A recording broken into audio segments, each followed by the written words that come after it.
Good evening, everybody, and welcome to the Cool Down Lap presented by Midwest Motorsports.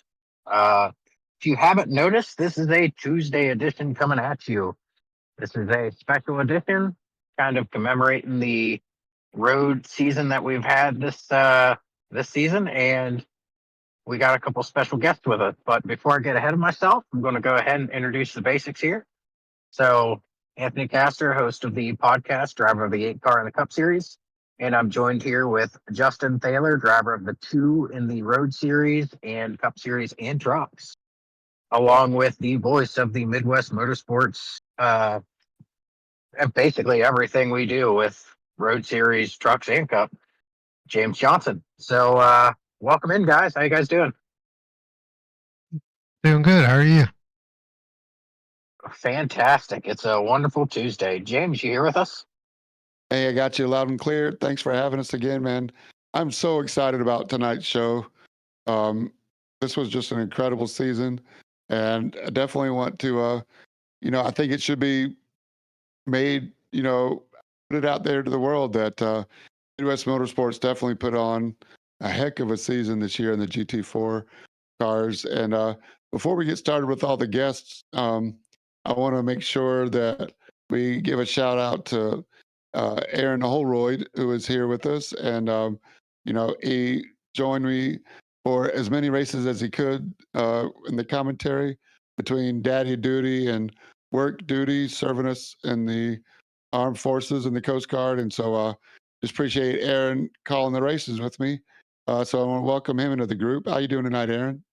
You're doing well, James. Nice to hear from you guys, and welcome back, everybody, to Tuesday edition. Man, we had a great time this season, Aaron.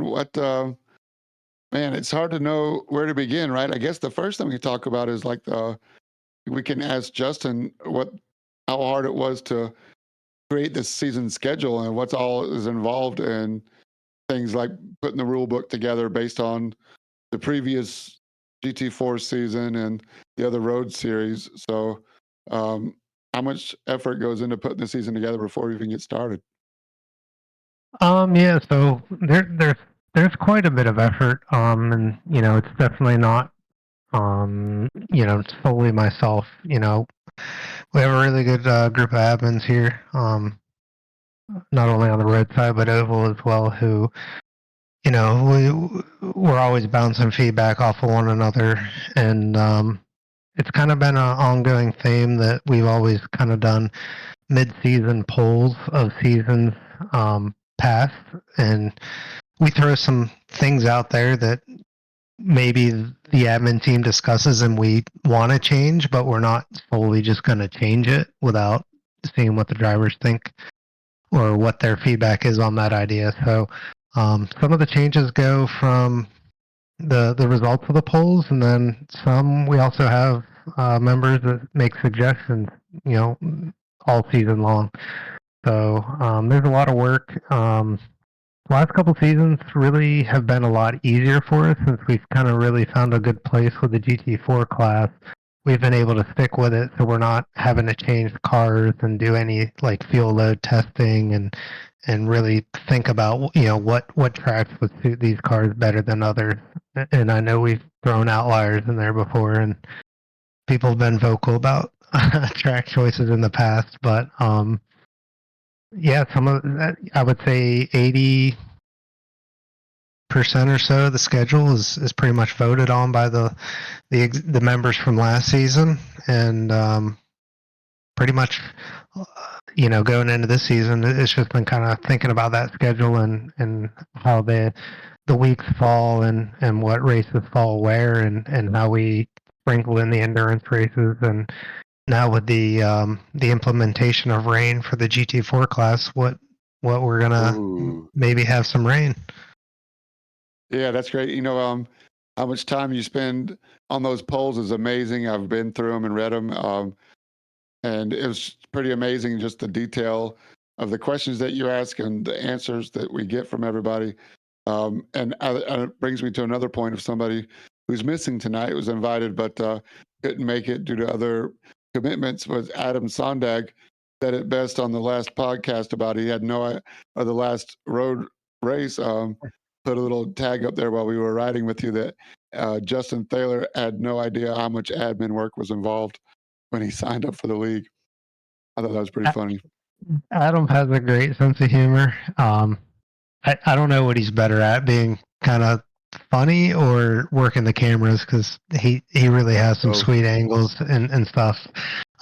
But this isn't my first change of a season, so we've been doing this thing for quite a while. But since we've been kind of sticking with, like I said earlier, sticking with the GT4 class, the transition has been a lot easier. So we're not so rushed for our changes, because we really do kind of work on things in the following weeks of the season. So with about 3 weeks or so left, the admin team really does get together, and we kind of look at what we might see during the season, and maybe if we can make things better in terms of a rule change, or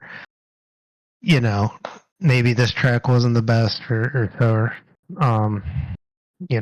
suited for the GT4 class. So there are tracks that'll be staples, but we did make some rule changes from what not only we saw, but also some suggestions from members of our league.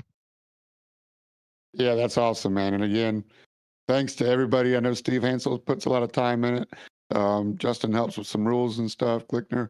So just it really takes a team effort for everybody involved. So want to thank everybody for doing that. And yeah, again, I agree with you that Adam, it's hilarious. He keeps me laughing during the chat. Sometimes I go quiet because I'm nose snort laughing from all the comments that he gets on DMs in between during the race while the race is going on. So anyway, without further ado, man, let's get into this year's GT4 season. Again, our champion overall by just 25 points is Jason Phillips, and he's joined us tonight. What's up, Jason? How you doing, man? What's up, gentlemen? Good to be here. Glad y'all got me on here. Excited to go through this. Yeah, let's talk about the season, man. I know you're not your first season championship, so congratulations. I was telling you earlier that I'm going to widen up my columns with all the trophies that are sticking outside of your name now. This is your second championship. No stranger to being on top, man. Congrats on getting the number 2. Is there any one thing specific that sticks out in your mind, like before you even got started? I know last season GT4 was a lot of fun. Max Bauer kind of got the win there, but overall, then what going into the season, did you have any thoughts between the rule changes or looking at the season in advance?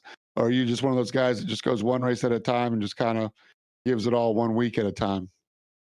Yeah, I'm kind of the one race at a time. I mean, again, the GT4s were new to me. I mean, when we first started them, and last season I drove the Porsche, and this season I jumped to the Mercedes. So going into the season, I was learning a new car, and last season I could see drivers that have been here for multiple seasons. I could see the progress that they've been doing, getting faster, and they've become harder and harder to beat, but yet they're kind of now the staple of just to make you step yourself up. You got to step your game up now. Yeah, I see. And I also see that um, maybe on Monday nights, sometimes Sundays, you're not the only one, but quite a few people will put up posted where anybody can join. And I think that's really cool that you do that. And there's no secrets. And between the Garage 61 stuff, it's just seems like a pretty fun environment before you even bring in the competition part of it. Just kind of a learning experience for everybody, right? Yeah, I mean I'll throw a practice up. I've got to get. I usually this is the one road race I do all the week. I don't. I usually do my family and work and whatnot the rest of the week, other than I race a little bit on the weekends, but that's mostly just hosted oval stuff, and it's kind of a break from oval. Or to me, road to be as competitive, road racing is a lot harder because you got to put a lot more into learning your braking points and your gearing, and just there's each track is every track's different. So and it's it, I I put the practice up so that way we all can practice together. And I mean, sometimes I'm watching these other guys that are turning faster laps. I'm trying to watch what they're doing, and that's kind of how you learn off the faster drivers. Yeah, exactly. That's really cool that other people can learn off of you. You're not so competitive or got such a big ego that you're not scared to let somebody follow your line or answer a question on the chat or in between races that you know you're open book too, and I think that's really cool. I tr- I I know. tr- I try to help. I I remember being new and I guess inexperienced and slow at one point in time too, and yeah, so I've not ever forgotten that. I'm not saying I'm like an alien or anything, but I mean I know I've been on iRacing now for a few years, so I'm kind of seasoned at least on the service. But there's still a lot I can learn myself. But I try to help as much as I can. I enjoy doing that. The Yeah, uh, the lie detectors test when you brought up the fact that you're not an alien was false. Yeah, no, I don't. I don't feel that as myself. I mean, again, it's been a while since I've done officials, so that's where the real aliens are. But that's not. I just got tired of chasing I rating. It just wasn't as fun. I've had more fun racing in a league than I really ever had doing officials. yeah, I hear you.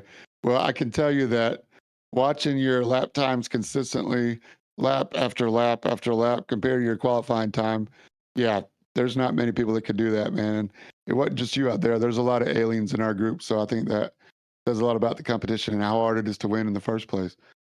So, but you're not the only champion we got in the room with us. Um, Aaron, you want to talk about the AM championship a little bit?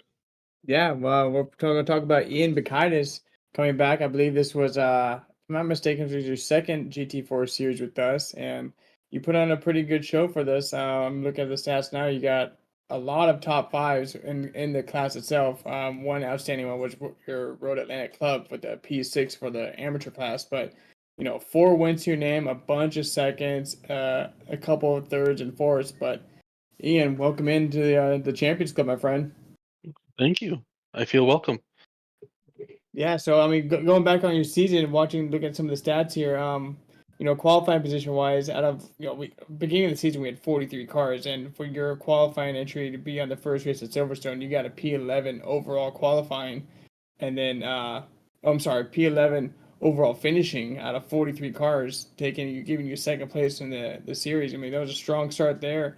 And it kind of just went around that same pace the whole time. You got another second, a couple firsts in a row, then you got a fourth, a third, a second, and just going through. It was a consistency on your part that kind of really helped out with the points going the way they went. How'd you feel coming into the season at the start of it, and talk us through your season feelings? So I actually was in the GT4 league previously, just for a couple races, and going into this season, I was very much under the opinion that I would be able to get a top 10 just about every race. Well, it turns out that wasn't quite the case.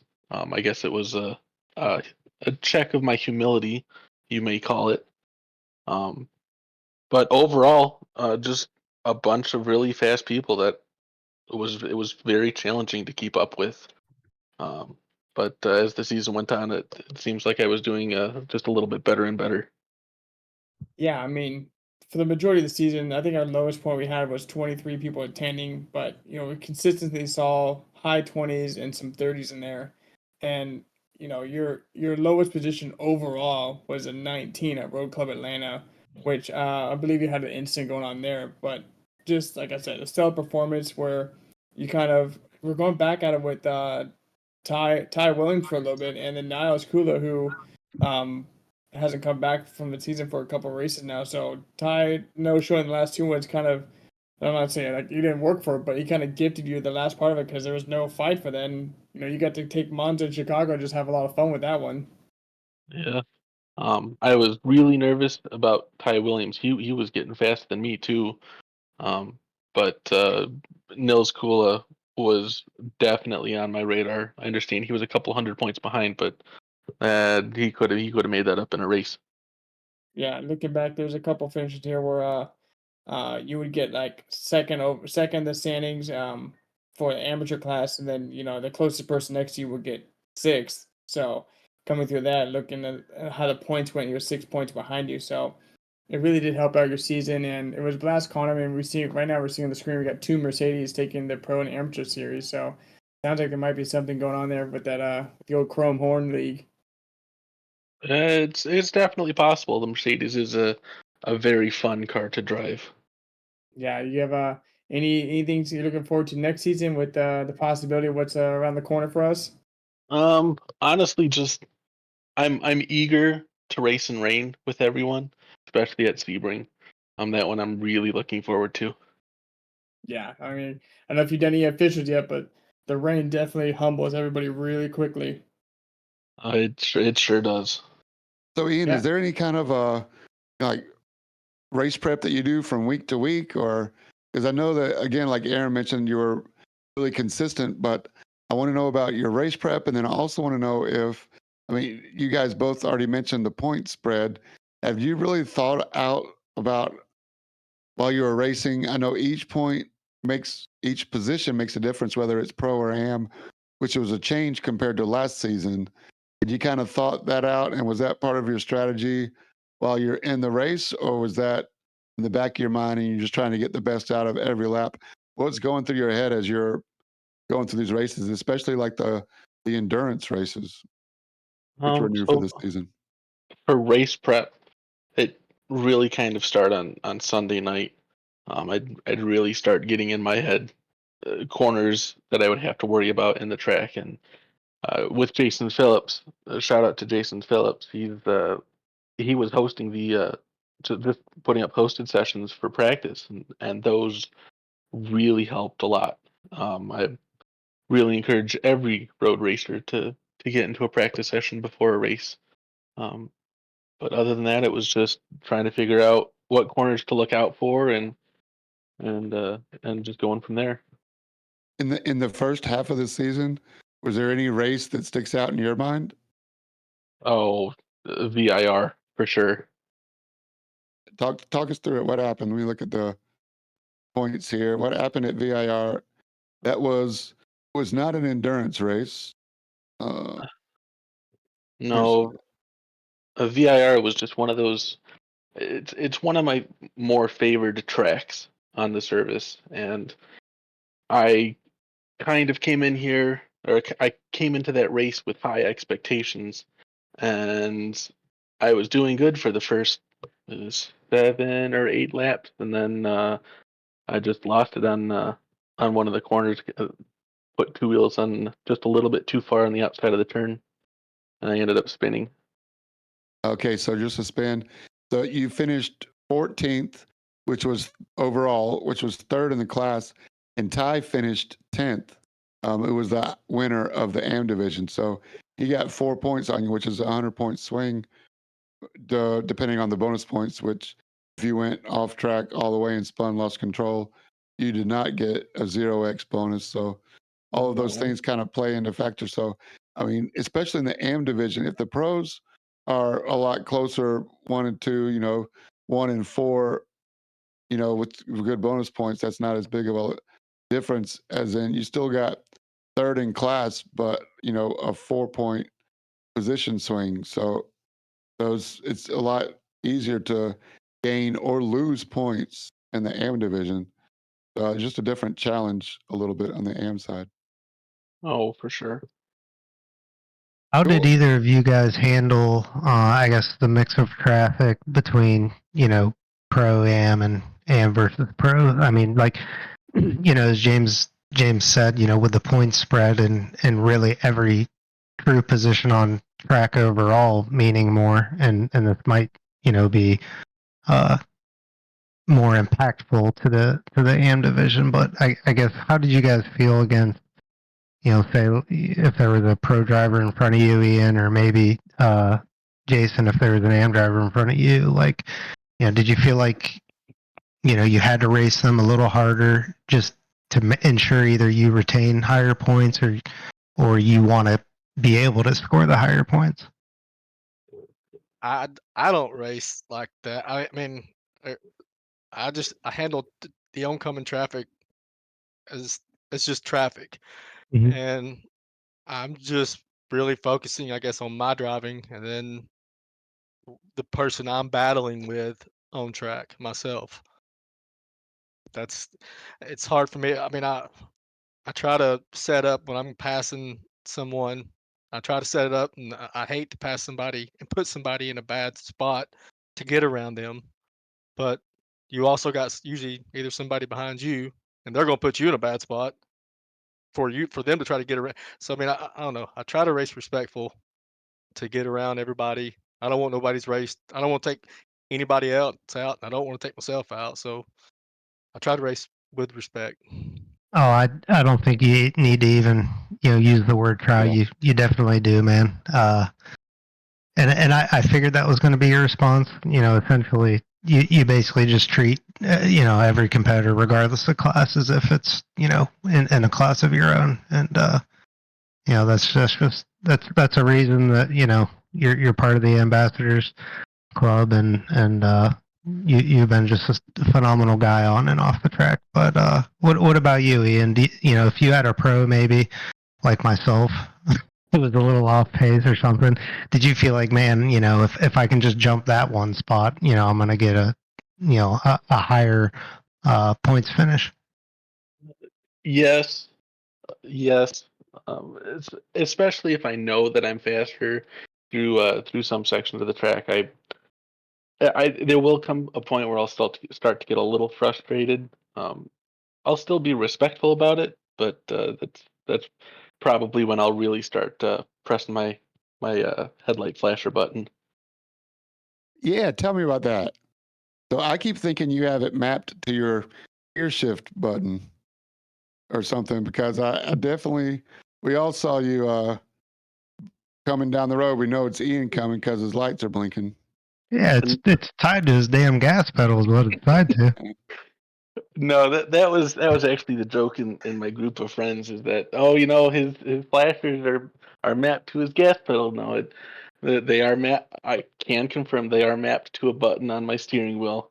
It's just the button gets a little easy to press sometimes.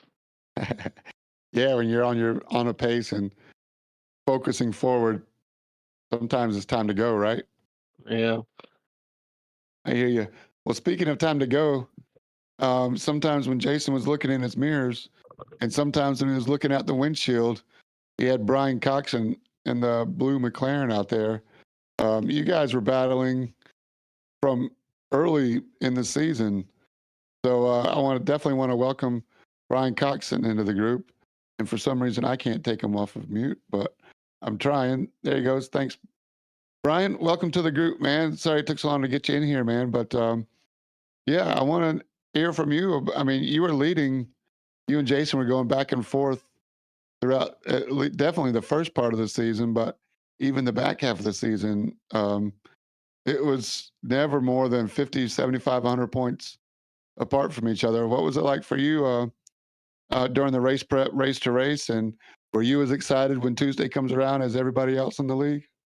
Yeah, first of all, thanks for having me. And yeah, I mean, I think the biggest the gap ever was between us was maybe 150. That would have been around like maybe week 10. I was about that far ahead, might have been less. But yeah, every Tuesday, I mean, I was pretty excited because normally I'd get in.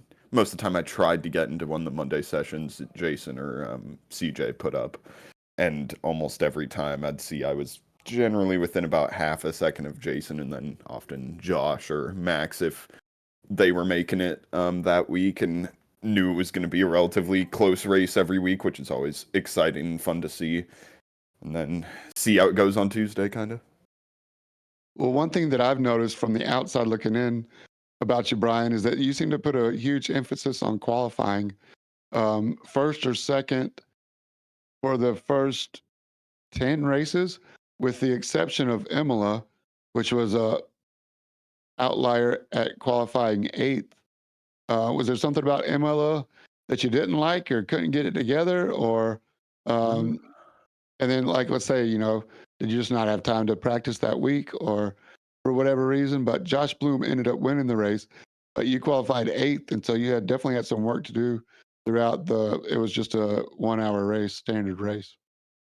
Yeah, Imola, I remember. To my knowledge, I got a decent amount of practice, if I remember correctly, but it was definitely just a track. I don't know if it was that the McLaren struggled with or just I struggled with. But yeah, I just didn't have a ton of pace there. But yeah, normally qualifying is definitely one of my strong suits. I don't know if it's that my driving style cooks tires really quick, but for a few laps it's really good, or if I just perform a lot better in a short lap section of 3, 4 fast laps and then fall off a bit during the race. Because yeah, I'm looking at too, and there's a stretch of like 4 races in a row where I qualified second, and I think I was looking at it earlier as well. I think I had the most poles this season, and in turn, the Charles Leclerc style of pole to not winning the race, Oh, which is kind of funny. But at least the one lap feels really good. yeah. Well, there's points there too, right? For pole. For pole, I don't think there was. There was for fastest lap, which I know I got a couple times. I remember I Purple got of it the at, race. Okay. yeah, I got it at Chicago, and I got one or two other fastest laps, I think, throughout the season. But yeah, there was not for pole, I believe.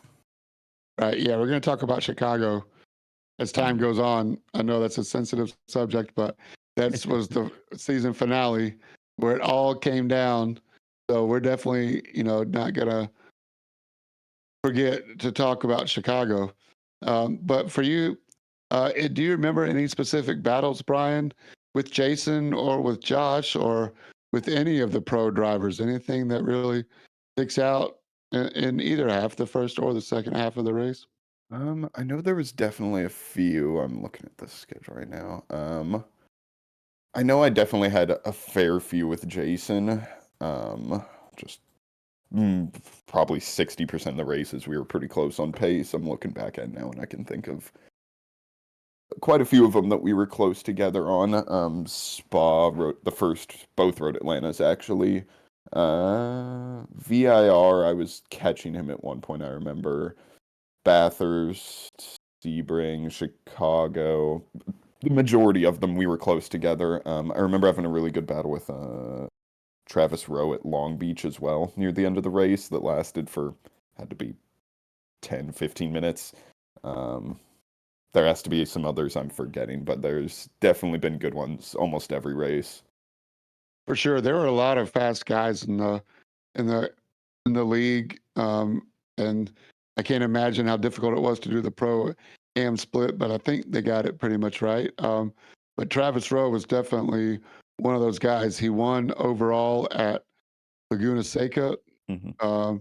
and he was always fast. Road Atlanta, I remember him being out on the tails. It just came down to pit strategy. He was right there with you and Jason and everybody. It was and Josh Bloom. Josh Bloom was putting on pressure. He had some trouble with some lap traffic, just missed timing the way the lap traffic came, and some bad luck with dangerous rejoins on the other guy came rejoining the track after coming off track near the end of the race when Josh Bloom was up front. So, I mean, you know, we can say if candy and nuts were whatever, it'd be a good Christmas. I forget how it goes, but you know what I'm saying? That it could have gone many different ways, many times throughout the race.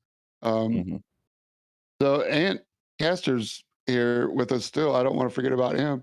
Ant, you got any questions you want to ask any of them? Yeah. So, being the host of the podcast, we get to talk about your guys' road racing weekly. And it just seems like every week we're talking about the close finishes that you guys are putting on, whether it's by noted bumpers, quarter panels. It just seems like week after week after week, you guys are putting on these photo finishes. Um, did you guys kind of get to the point where you just kind of knew going into the race that it was going to be one of those down to the last minute one, and to just kind of ratchet up the tension, get your adrenaline going, the anxiety, and everything. Well, if you could, Jason, if you want to I, start that one out. man, these guys in the pro, it's it's a it's a mental stress. I mean, from the start of the race to the end, especially, and to hit all your marks with these guys and to stay consistent. And again, a lot of these guys have stepped it up over the last few seasons, and they've Odell, Bauer, and uh, uh,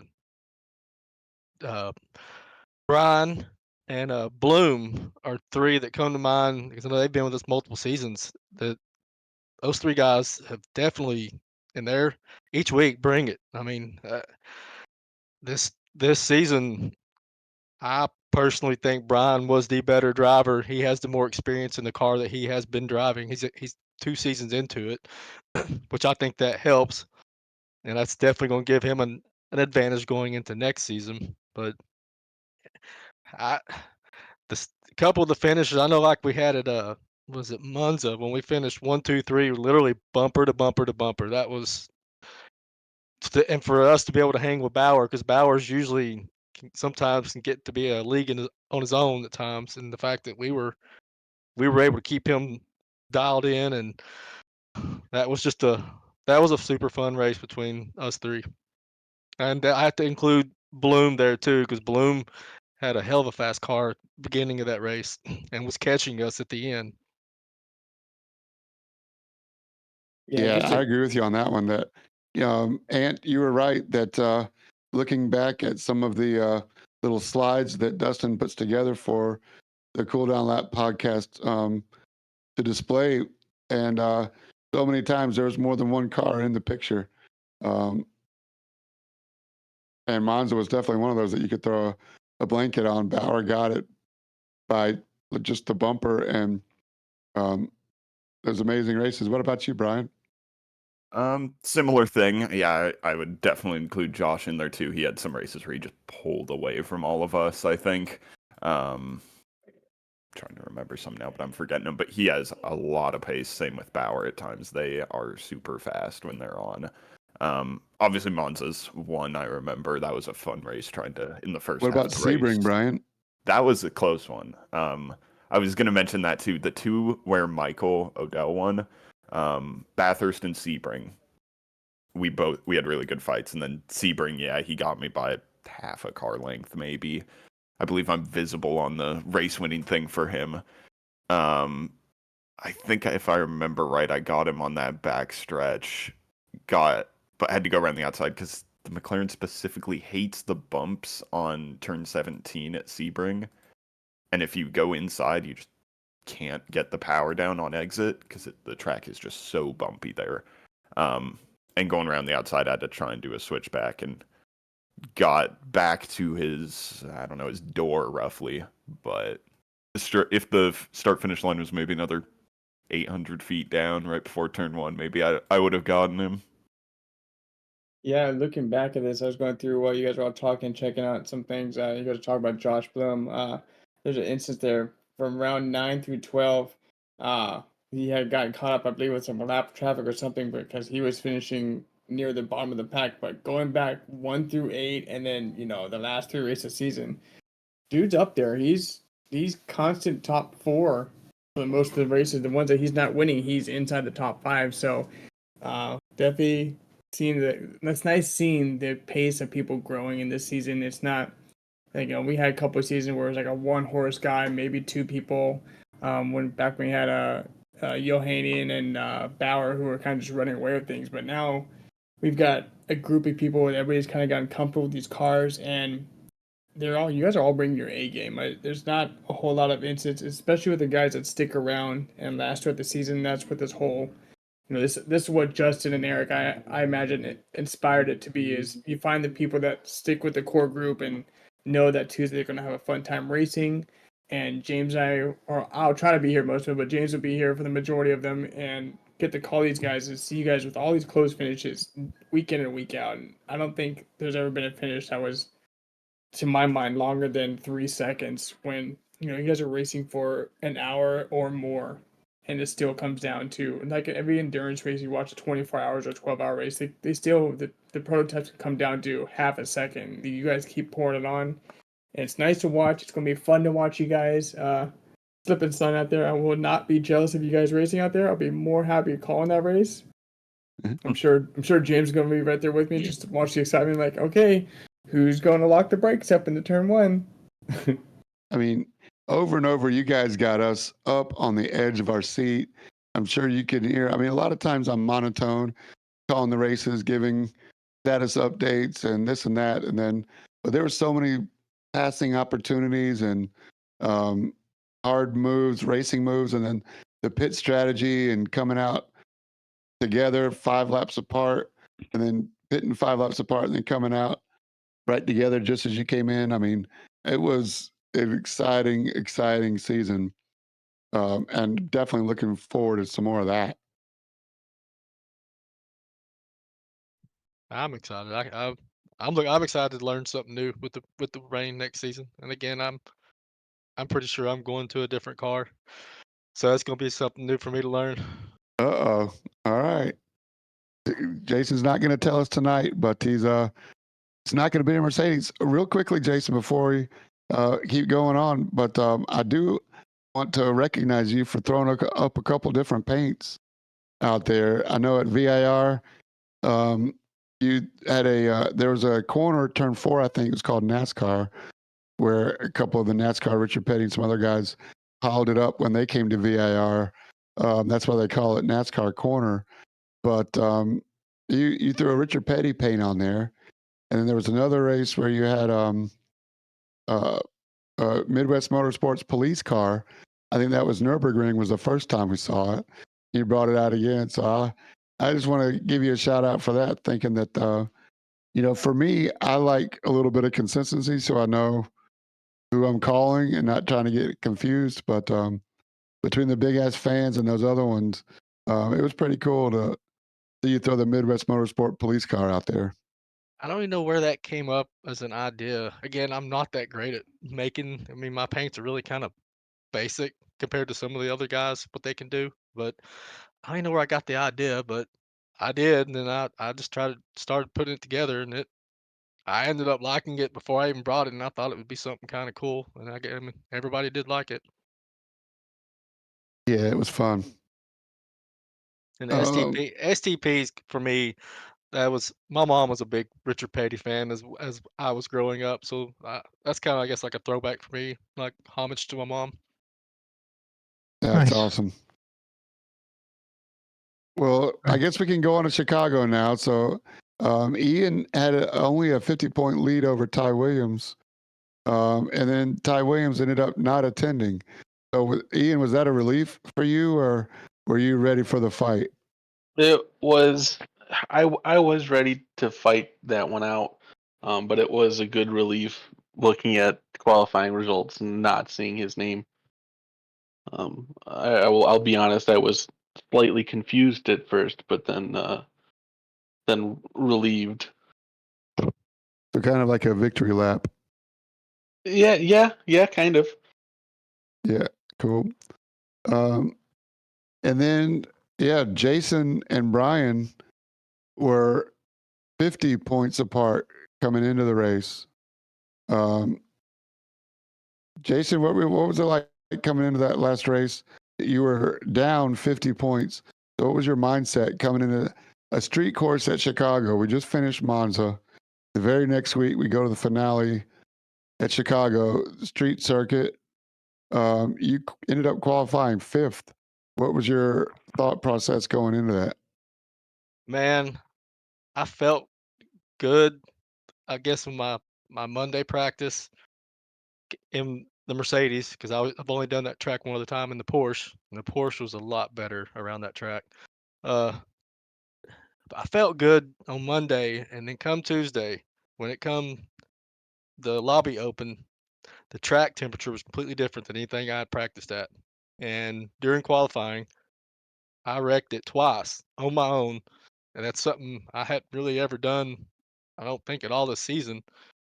As it got into my head, I definitely got into my head, and it was really hot in my room that day, so I was already sweating before that race even started.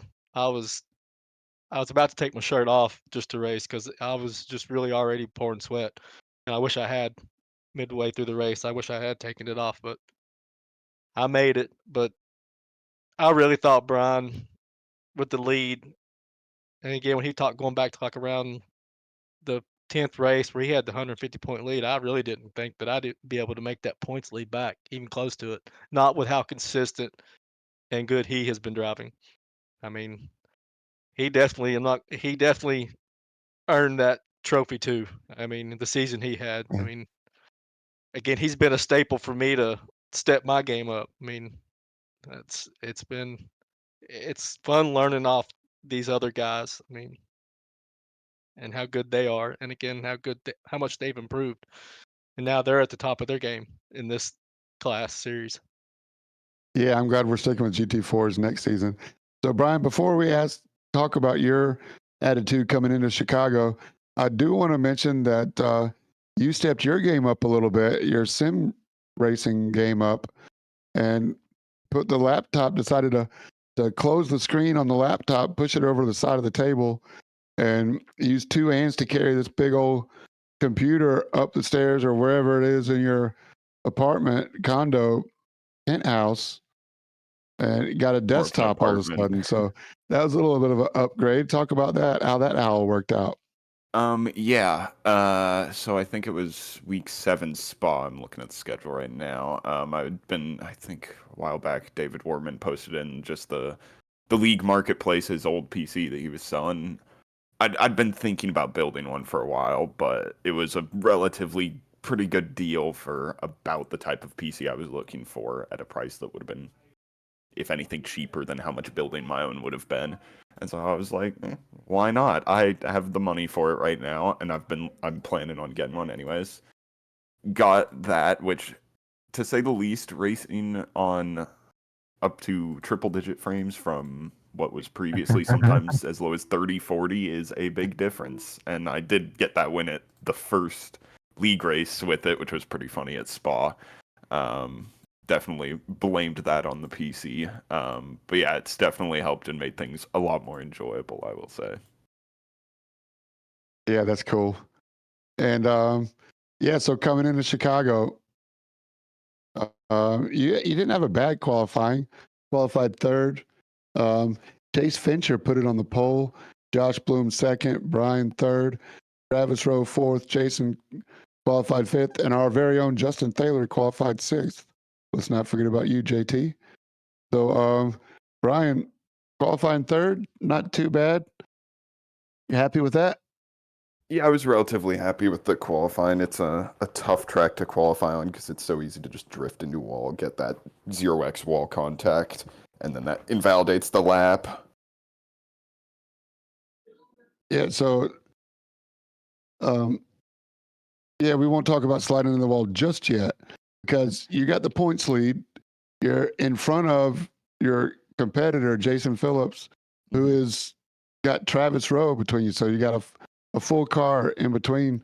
But on the street circuit, it's really hard to pass there. Lots of bumps, and it could come down to strategy. You and I talked before the race, and I played it during the stream. I'm not going to play it again, but you mentioned that there's a lot of different scenarios that could play out. That 50 points is really nothing. So, do you put pressure on yourself? Do you feel like Travis was putting pressure on you? I know Jason was putting pressure on Travis as much as he could without risking, any potential bonus points that he could get being a long race. So, Brian, you go first, and then we'll talk to Jason about his mindset, whether to attack Travis or not. Yeah, I mean, it was interesting because we were kind of just in train there. I was third, Travis fourth, and Jason fifth. And the weird thing about Chicago and Long Beach and turn any street circuit really is since there's not really any room for the off tracks because there's no grass, the only way you can really get instant points is from a 4x from car contact or looping it or hitting a wall hard enough to get a 2x. So for the most part, if you don't make an error, you're getting the no incident points because 0x wall contact doesn't give you those points. And then other than that, there's leading a lap and fastest lap. And I think I talked to you about it, how normally if I'm behind someone, I'll try and feel save a little to try and get that lead lap and go an extra lap around. If I can, I know that's something Bauer's really good about doing, and if that's worth 50 points, it's worth doing. but I wasn't following anyone, so I didn't really have that option. Travis was definitely there. I can't remember if he ever really went for a move though early on in the race. I don't think so. There were definitely some guys that were giving the wall more space, and there were some guys that were getting really close to. I don't know how they didn't get a 2x, or it was a mirror. Definitely, the paints were getting, the slide Darlington stripe kind of for oval reference down both sides of the car. Jason, I saw you leaving a little more space, both on the apex and on the entry and exit wall. So you were playing it really safe, but still really fast. Man, the Mercedes there again. I drove there in the Porsche last season, and it handles and drives so much better there. The Mercedes was at times it felt like it was out of control, like especially as you're going around the fountain and then going down that little hill into that little McDonald's red section. I thought I was going to wreck it almost every lap through there. I mean, the car is just almost out of control as you're trying to slam on the brakes and not hit the car in front of you. But there were a few laps that I swear that after talking with Travis, I guess that was what they call it, the contact that you can't see. I forget what it's called. Net code. Yeah, because I seen him slap that wall. I know 2 or 3 times around that fountain that I don't know how his car was still drivable. Because I mean, it would just bounce off of it. But yet he was, especially once we got around Brian, he was still able to pull off from me.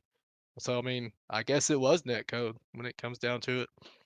But it scares a time or two. It scared me because I thought he was going to lose it. And then I was going to have to try to not hit him and hit the wall. And I know there's a time or two that I had to back out going into around the fountain because I thought he was going to be out of control. And if you would have run into him, that'd have been a 4x easy. Hmm. Yeah. So you had to leave space. All right, Brian, talk us through the wall contact, man. The pit stop, it's come and gone. And what happened? I don't remember specifically what happened. I don't know if you do or if it's bringing you nightmares and I'm bringing up bad memories. Well, Oh no, you're I'll all have to get you good. some counseling tomorrow if we need to. You are all good. It was by my own fault. It was right. It was a good like 6 or 7 laps before we needed to pit. I think it was going into. Okay. It's like the turn 3 long right hander. I can't. I watched it back and I couldn't tell if I just didn't. I don't think I missed my braking marker. I just like didn't brake hard enough. And once you catch the bumps going in there, you kind of just can't. You can't get too many. You can't get essentially the grip down to brake after you're on the bumps and bouncing the car, and it makes it a bit difficult to get the car slowed down. So I ended up hitting that left wall pretty hard. Got, I don't know, 30 degrees of steering damage. Had to come in early and use the fast repair we get to fix that. Lost a few seconds on the in lap, and then since I pitted early, I had some lap cars to deal with. A couple lap cars to deal with, which lost me a bit of time. And I remember one point, I think there was 1 or 2 spins in front of me I had to slow down for. Luckily, I was able to avoid those without extra stuff, but I already had that 2x. Ian, actually, we were in a practice session a couple days before, and he was joking with me and Michael about practicing as a landmine on track, and he would sit around corners for us to avoid as we were going around. And that might have helped with avoiding a couple of those, but that wall contact definitely lost me a few seconds. And I think by the time Jason and Travis had pit, Jason was 6 or 7 seconds ahead of me by the time they had come out a few laps later. Right. And so you were, you knew you got the 2x from the wall. Like you said, you were in traffic, and then it looked like you backed up a little bit to give yourself some time, and then you really went for that purple lap and got it. Mm-hmm. Oh, he was catching me. Yeah. He was when we finally got the pit whatever cycle through, he was around 6.5 to 7 seconds behind me. And by the end of the race, he was down to like 2.5, 3. Mm-hmm. He was flying, and I was the last, I don't know, 10 laps trying to race a safe race to not kill myself because I knew the car was just out of control at times. I mean, Yeah, I speaking think of everybody was. There were a lot of them. Justin, you had a great run, man. Qualified sixth. You were running sixth, and you caught up to Brian there. I think you had Brian in front of you for a while. What was it like in the car on the Porsche? It was a lot better than the McLaren. I didn't, spin out and collect anybody this time. Really, I don't know. Jason's spin, his in qualifying happened on like my second or third flying lap, I want to say, because I went out right behind him.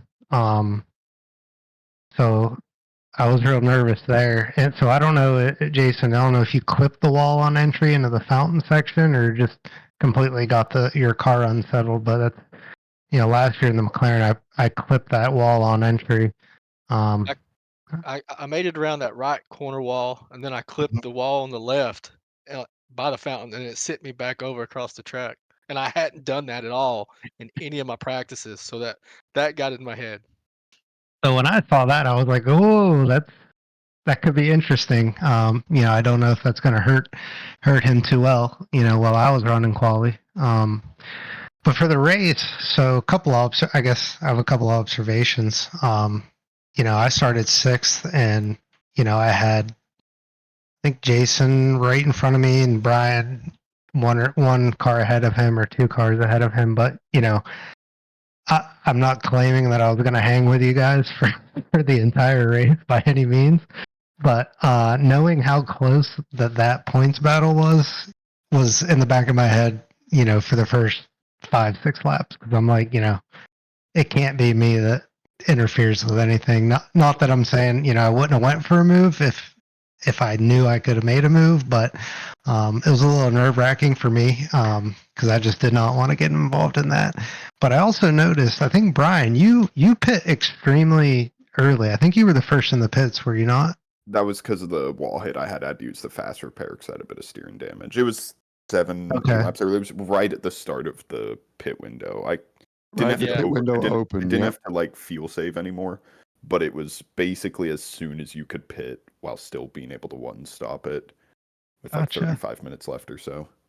Yeah, because from my point of view, when you dipped in, I was like, well, that's really early. Like, I didn't know if you were planning that strategy wise, because Was not. you were so far up, dude. I wasn't. I had no idea where you were on track and what. But I guess for everybody, Ian included, James kind of said it.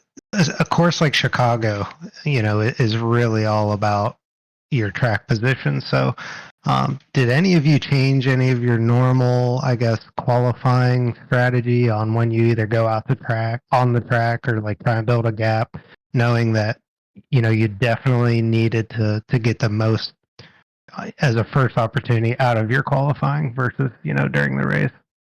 I didn't change mine too much. I mean, it's largely just trying on a street course like that, try not to be really close to someone, because it's kind of difficult to let someone by if someone is trying to there, especially in some of the narrow areas. But otherwise, just leave enough of a gap to where you can get a push lap in and won't run into the car in front.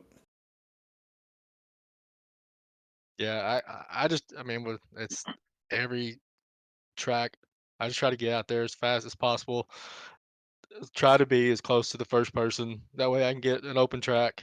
And then there's times that when I don't, I kind of you got to let a little gap in. But I don't, I got into my own head because I wrecked twice during that, and it really it got into my head at the start of the race about being able to run a perfect race and not mess something up or wreck. How about you, Ian? For me, it was. Well, Oh,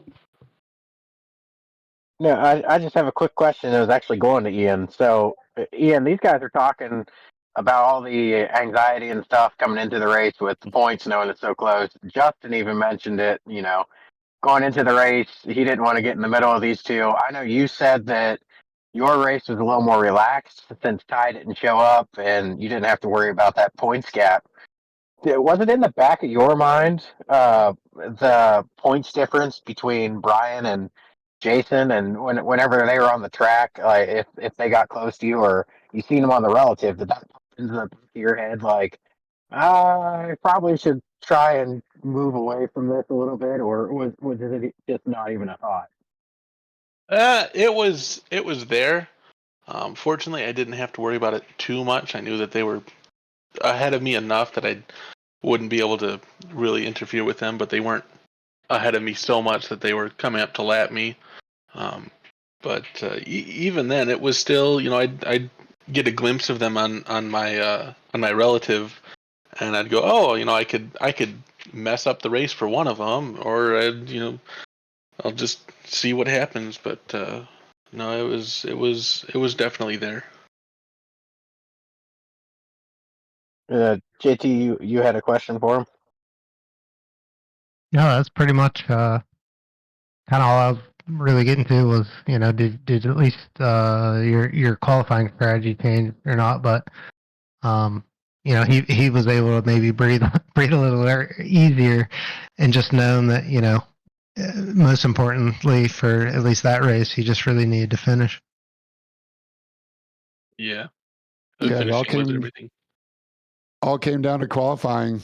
I'm sorry, it all came down to the bonus points at the end for the pros, with Brian going in 50 points ahead and then finishing 1 point behind. So that's 25 points towards Brian. Then Jason gets a 100-point bonus for 0x, which puts Jason in plus 25. And then Brian gets I had this down pat earlier. Brian got the 50 plus 50 for fastest lap, but Jason gets the 100-point bonus. So Brian goes from being up 75 to down 25 at the end, which ironically is the difference between second and third, or third and fourth, or fourth and fifth. So one position, any of the other 14 races throughout the season, and we'd have had a tie, just one simple position. You can look at it that way, or you can look at it, many other ways of any missed opportunities with bonus points or a purple lap. So just an incredible season to be 25 points apart. And I even calculated it wrong afterwards because I wasn't 100% sure about the bonus points. I was waiting to. I knew I was going to interview Chase for the win. Chase Fincher, congrats to him. Let's not forget that. Travis Rose second, Josh Bloom third. And then I was going to pull Brian in to after the post race interviews, but Brian said nope. Jason got it because of the bonus points. So And see, I didn't know that. I didn't know that he had gotten the 2x, and I actually thought we tied, and I didn't know how they were going to decide that.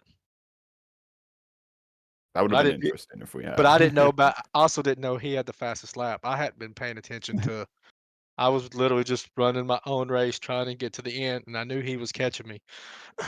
That was the only thing I even had in my mind the last 10 to 15 laps. I thought I didn't know about his fastest lap, and I didn't know about him having the 2x, and I didn't.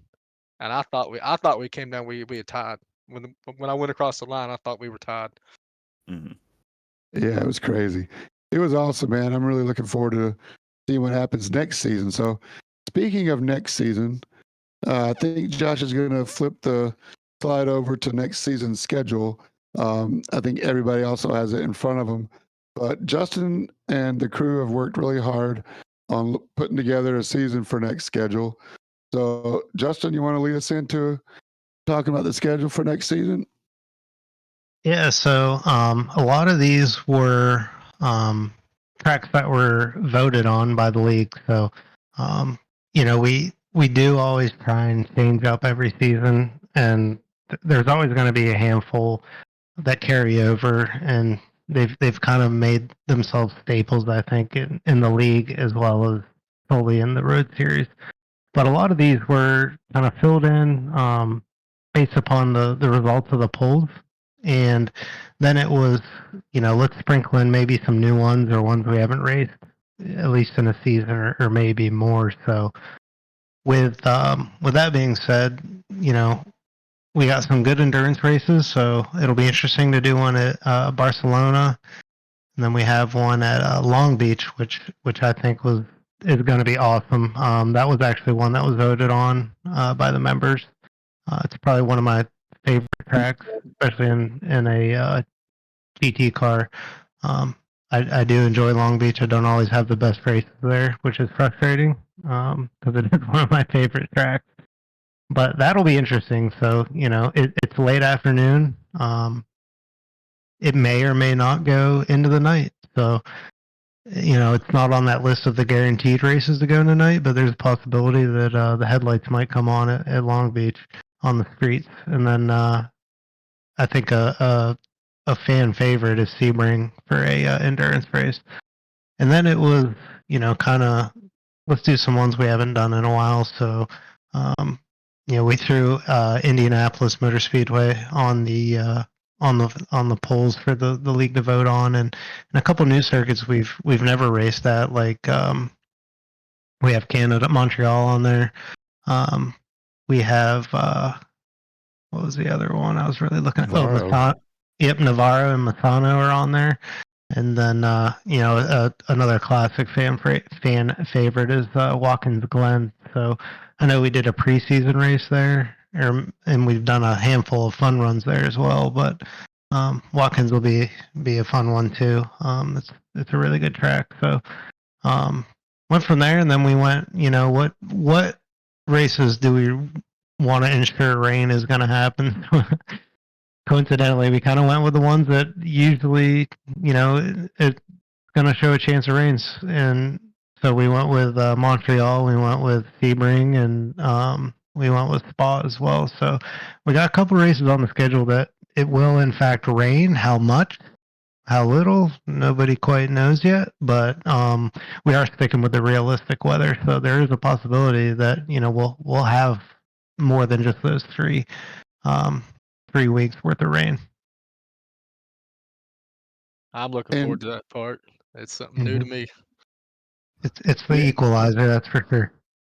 It's got potential not only to make the racing crazy. I don't know about Spa as far as a potential safety car, but Montreal with the rain could get a little spicy. And if any indication of the Oval Series with their safety car procedure, we might actually see Josh out there again in the safety car. So that could be pretty fun. But I'm not going to predict it. I think our GT4 guys are good enough, whether it's raining or not to clog up the whole track. Long Beach endurance on a road course is going to be pretty crazy too. Mm-hmm. That's what sticks out on my looking on the outside looking in. But also one extra race this season for a 16 race season should be fun. I like taking the break after the third week. I think that's been a pretty nice effect. Something you can count on, 3 races and a break. Mm-hmm. Lets everybody kind of enjoy their summer as well. Yep. Yeah, it gives everybody a little bit of time to relax. Take a night off and not worry about I'm leaving points on the table or so forth. And I think it's become it was a really good thing that we started doing, and it followed suit over to the oval side. So guys aren't pressured to feel like they're missing something on that. And I think we grouped the races 3 weeks in a row racing is good, and a week off. I think have really benefited everybody in the long run. And it's been cool. We've had a mix of fun runs where we've had oval guys that don't run the road series, and we have road guys who are always the ones who want to race them, no matter whether we have an actual scheduled event that week or not. So it's been really cool to do something further, I think, to bring members from all of our series, put them on track at the same time, and it's been fun. Yeah. Well, speaking of fun, man, this season has been a lot of fun. Thanks to everybody who participated from the top to the bottom and in the middle. Like I say, we started out with 44 cars in the group. I thought that was absolutely amazing. It usually trickles down towards the end a little bit, which is okay. I get it. But the more cars, the better. And I think all in all, it was a successful season. And I'm really pumped up about the next season to come. So thanks to everybody for participating tonight. And just give another opportunity if anybody wants to give any shout outs or any comments before we wrap up tonight's show. Again, killer season, everybody.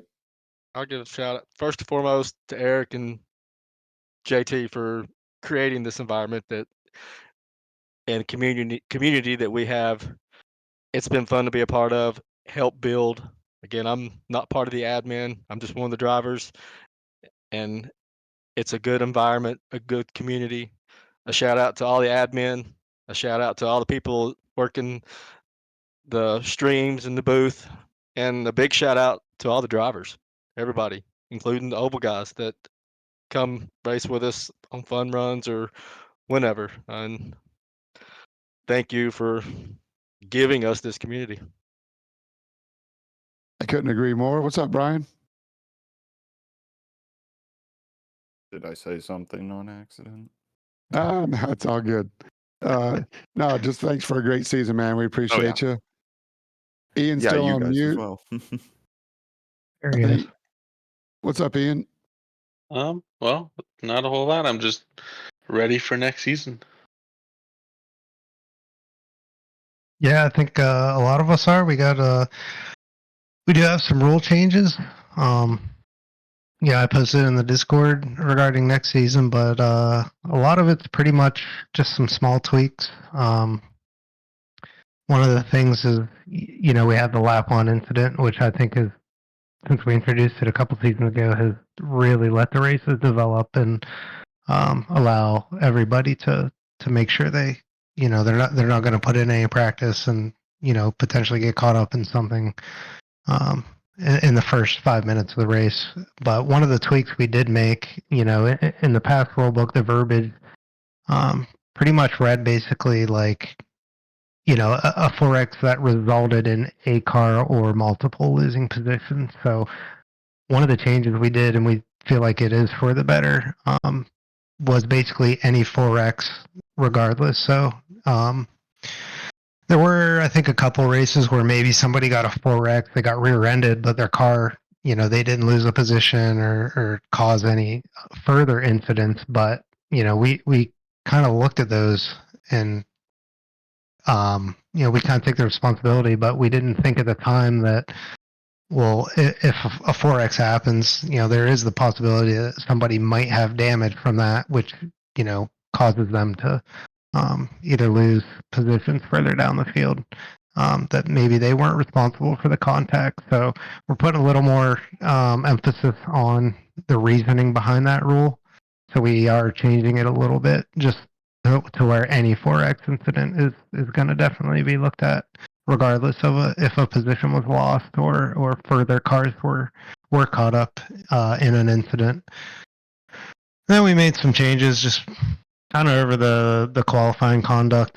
I know a lot of people were really good this year about, leaving space, and, a lot of drivers understand that, in order to get the most out of your qualifying time, you need to predict if the driver ahead of you, if they're maybe a little slower pace-wise, then, you need to set yourself up for the best lap that you can have. So basically just reinforcing, your lap isn't any more important than a driver in front or behind you. So just kind of clearing that up. I know we had just a couple things this year that regarded some qualifying and some unneeded aggression during qualifying as well. So trying to just get that point across that, you don't need to pressure and push somebody or try and, burn through the field on an outlap, for no reason at all. And then one of the suggestions came from a member about possibly allowing car manufacturer changes during the season. So yes, you will be able, any point during the season, it's your one get out of jail free card. So at any point during the season, if you do want to change manufacturers from your original selection at the time of sign up, you will be able to do so. However, I said it was a get out of jail free card, but there are stipulations that do apply. You will receive a 50-point penalty as well as a pit lane start in the next race that you attend. And basically, say you pick the Porsche and you run 5 weeks in the Porsche and you want to switch to the Aston Martin. Once you make your switch to the Aston Martin, you can never change to anything after that. So it's a one-time use kind of thing. So it gives those drivers at least a couple weeks. Maybe they can figure it out. Maybe I don't like this car, or maybe they continued with the car that they ran, for season 6 and realized maybe they want to make a change. So we are doing that. We are doubling points for the endurance races. So Steve looked into that, and we all kind of chatted and agreed, a longer race should be multiplied from the base points. So we are doing a 2x on all of the endurance races that we have. So there's even more points on the table for the endurance races.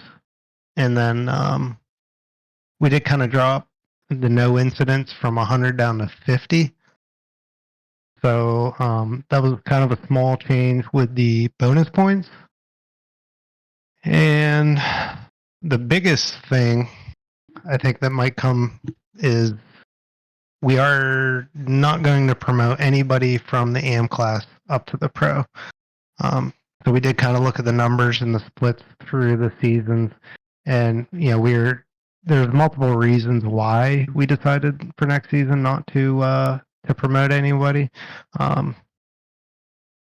Nobody in the AM class really flat out ran away with it, and you did finish 10th overall, but eventually we're going to come to a point where if we continue to promote AM up, those drivers might feel like if they're racing all of the pros in the same class, they might feel like, well, I'm stuck, at the end, and if they don't progress the skill set to maybe make their way up through the pro class, then it's kind of disingenuous to put them in that class from our perspective. So just to keep the participation more enjoyable and keep the fights going, because I mean we said it multiple times during the podcast, each division was just the competition was there from first place all the way down to however many we had that week. It was just amazing. So we think we're good where we're at, with the balance, I guess, of drivers, so to speak, in each division. So you don't have to worry about jumping up. I definitely think, Ian, you can compete in the pro class, but let's see if you can go back to back. I mean, I think it's perfect. I know there was a lot of discussion about it, but I think at the end of the day, you really have to, because just for an example, the last couple of races had 20 and 22 cars total. So to get it just right, a pro am split of 10 and 10 is pretty much right on the head. So I know it's like I said, there's a lot of discussion. It's a tough decision, but I think it's the right one. And we got another 16 race season to sort it out, and might be different next season. We'll see what happens. Mm-hmm. I think that decision was right as far as it's my first time hearing it, I think, but how you did the AM and not advancing them up, I think you hit that one right for now. Yeah, and in the long run, and I'm talking, future, in 4 more seasons from now, we could end up in the same position we were in, where you have 6 guys in the AM. So it's really a disservice to everybody in the league and the league itself. So eventually we basically run out of AMs to end up promoting, and that would jeopardize the split that we have. So yeah, that was our decision. I do what I'm gathering from this is that you guys decided to keep Ian in AM so we could see that battle between Kay and him next season. That's what I'm talking about. Yeah, you ready for it? Finish the battle. I'm ready for it. Like I said, man, I think you're totally capable of running with the pros. It's not a dig on anybody in particular or anything like that. And I hope no disrespect. I just think it was the right move. Keep everybody where they're at. So, um, yeah, we're really excited, and I know James said thank you to everybody here and everybody who's not on the podcast at the moment, but from all the admin team, we do want to thank everybody. Um, you guys choose to be here, and give us a chance, and I'm really hoping we retain all our drivers. Our existing driver signups are looking pretty good. There's quite a few in there yet who have filled out the registration form. So if you're in the league and listening, there was an announcement and it was posted in the road series and it's pinned there as well. So make sure we want to have everybody back and keep the good hard racing up and continue on to next season. Yeah, I want to chime in. I think one of the big things you guys changed this season that made it a lot more competitive and fun for everyone was the positions as you finish on track. I know, like when I had done last season, you look forward and you see the guy in front of you is a pro or the guy behind you pro, but your next closest competition is either 3 spots behind you or 4 in front of you. You kind of just like that those pros go by and know you can hold a lead. Well, that's no longer the case now. It's like the person's gonna have to make the pass on you in a nice, respectful way, and that really made a lot of difference looking this season between how much it would change in the amateurs, especially the amateurs, because they were the ones that had the bigger gaps when the couple people were leading some of the pro guys. You finishing 10th and the guy who's finishing second in your class is finishing 16th. Well, he's not getting second place points. He's getting 16th place points to your 10th. So that was a big change. That was nice to see.